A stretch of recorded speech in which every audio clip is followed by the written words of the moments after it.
What's up everyone? Саламатсыздар. Instagram'dagi Word of the Day rubrikasındagi akırkı sözler tömönküler bolğan. Mangle, prerogative, presage je presage de okuyuz. Alardın manilerini çeşmeleyiz. Videonu ayağınaça sözsüz görüngüzдөр. Birinci sözüz mangle. Mangle, severely mutilate, disfigure or damage by cutting, tearing or crushing. Негизи сөздөрдүн маанилерине караганыңыздарда сиздерге мындай кичинекей кеңеш берип кетейин. Аларды англис тилинде карасаңыздар, көптөгөн башка сөздөрдү дагы үйрөнүп аласыздар да. Мисалы үчүн мен англис тилинде ушул mangle деген сөздүн маанисине карасам, severely mutilate, disfigure or damage by cutting, tearing or crushing деп чыкты. Severely mutilate дегенди издедим. Ал эмнени билдирет экен? Мисалы үчүн мен билем, бирок сиздер эгер үйрөнүп жатканыңыздарда ушинтип издесеңиздер болот да. Severely дегенди издейинчи, аябай катуу, аябай мындай заардуу. Mutilate деген бузуп салуу экен. Disfigure деген, figure деген фигура деген, disfigure деген фигурасын бузуп салуу. Damage дептир. Damage деген дагы бир кайсы бир зыян келтирүү дегенди билдирет экен. Ошентип мен көп сөздөрдү мисалы үчүн билип алдым десем болот да. Damage by cutting, tearing or crushing. Кесүү менен же, жыртуу менен же, сындыруу менен bir нерсени бузуу экен да анын мааниси. Mangle деген сөз ошондой нерселерди билдирет экен. Кыргызча котормосу ошондо майып кылып коюу бир нерсени. Биринчи мааниси, анан экинчи мааниси бул бурмалоо. Төмөнкү сүйлөмгө карап көрөлү. After her boyfriend broke up with her, the angry girl used a pair of scissors to mangle and destroy every stuffed animal he'd ever given her. Бул аябай узун сүйлөм экен, бирок аны ошондой болсо деле которуп көрөлү. Жигити таштап кеткенден кийин кыжыры келген кыз кайчы менен жигити берген жумшак оюнчукту бузуп жок кылды. After her boyfriend broke up with her. Мындай сүйлөмдүн арасында дагы караганыңыздар эмнеге жакшы? Себеби башка сөздөрдү дагы бул жерден дагы билип аласыздар да. Мисалы үчүн After her boyfriend broke up with her. Бул жерде негизги биз үйрөнө турган сөз бул break up. Break деген сөздү билесиз, бул сындыруу, break up бирөө менен сүйлөшүүнү же бирөө менен мамиле кылууну токтотуу.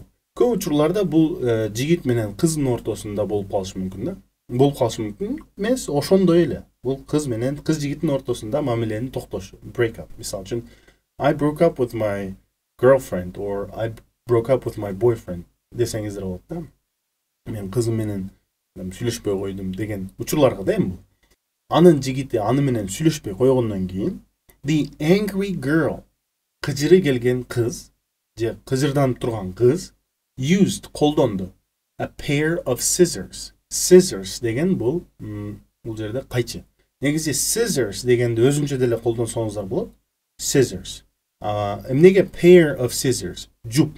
Pair деген жуп. Pair of scissors себеби кайчы жуп болот да. Ошондуктан pair of scissors. To mangle and destroy every stuffed animal he'd ever given her. Demek mangle buzуп жок кылуу. Demek mangle бул бузуу, майып кылуу. Demek ошол баягы оюнчуктарды, жумшак оюнчуктарды бузуп, майып кылып, destroy жок кылуу. Stuffed animal. Animal деген бул жаныбар. Stuffed деген сөз бир нерсени бир нерсеге тыгуу. Мисалы үчүн stuffed animal деген бул баягы жумшак оюнчуктун ичинде эмне бар? Анын ичинде пахта болот, Ошол пахтаны жумшак оюнчуктун ичине салганда ал жумшак оюнчук болуп калат. Ошондуктан stuffed animal деп айтылат да. To mangle and destroy every stuffed animal he'd ever given her. He had ever given her. Ушул маалга чейин, ошол сүйлөшпөй койгон маалга чейин берилген бүт жумшак оюнчуктардын баардыгын, he'd ever given her. Кийинки сөз бул prerogative. Айтып көрүңүздөр. Prerogative. An exclusive or special right, power or privilege. An exclusive деген эмне? Exclusive-дүү. Exclusive-дүү деген анча-мынча адамга берилбеген. Демек, exclusive-дүү же special деген өзгөчө. Special right. Special right. Right деген өзү оң дегенди билдирет, оң тарапты билдирет, же туура дегенди билдирет. Бул учурда бул Укук дегенди билдирет. Special right өзгөчө укук. Power күч, бийлик же privilege. Privilege деген привилегия. Ал дагы бир кайсы бир топко, кайсы бир адамга берилген өзгөчө укукту привилегия дейбиз. Ошондо кыргызча мааниси өзгөчө укук, привилегия же прерогатива. Эми сүйлөмгө карап көрөлү. The princess felt it was her prerogative to always walk in front of everyone else. Котороз, принцесса ар дайым башкалардын алдында жүрүүнү өзүнүн өзгөчө укугу деп эсептеди. The princess felt. Feel деген сөз өзү негизи сезүү. Бирок бул учурда the princess felt. Сезди. Эмнени сезди? It was her prerogative. Бул анын өзгөчө укугу экен. Эмнени берген укугу? To always walk in front of everyone else. Дайым бардык калган баардын алдында жүрүү. Басып, жөө басып жүрүү. Walk бул жөө басуу, in front of алдында. Always дайым.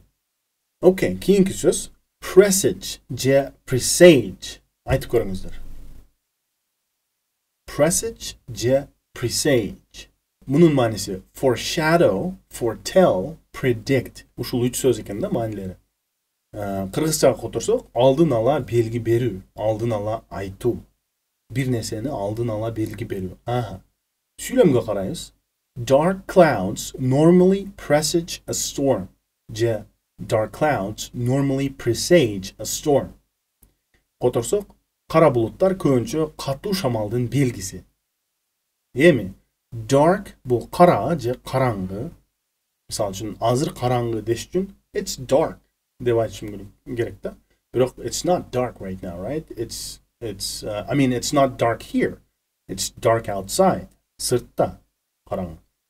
Dark cloud. Cloud деген булут. Clouds булуттар. Dark clouds кара булуттар. Normally деген сөз бул нормалдуу эмес. Normally деген сөз көбүнчө, көп учурларда дегенди билдирет да. Normally presage a storm. Storm деген бул катуу шамал же шторм. Демек presage a storm. Катуу шамалдын алдын ала белгисин алып келет же алдын ала белгисин берет деп атат. Демек сиз кара булуттарды көрсөңүз, бул эмне деген нерсе болушу мүмкүн? Катуу шамал болот экен, шторм болот экен дегенди билесиз.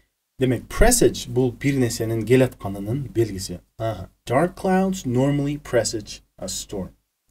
Okay, those were the 3 word of the day words for the past week.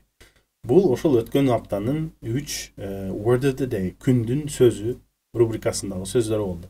Бул сөздөрдү сөзсүз жазып алыңыздар, балким бир жерде көрсөңүздөр, деп эстеңиздер. Керек болсо бул видеону кайра көрүңүздөр. Сиздер менен кийинки видеолордо көрүшкөнчө.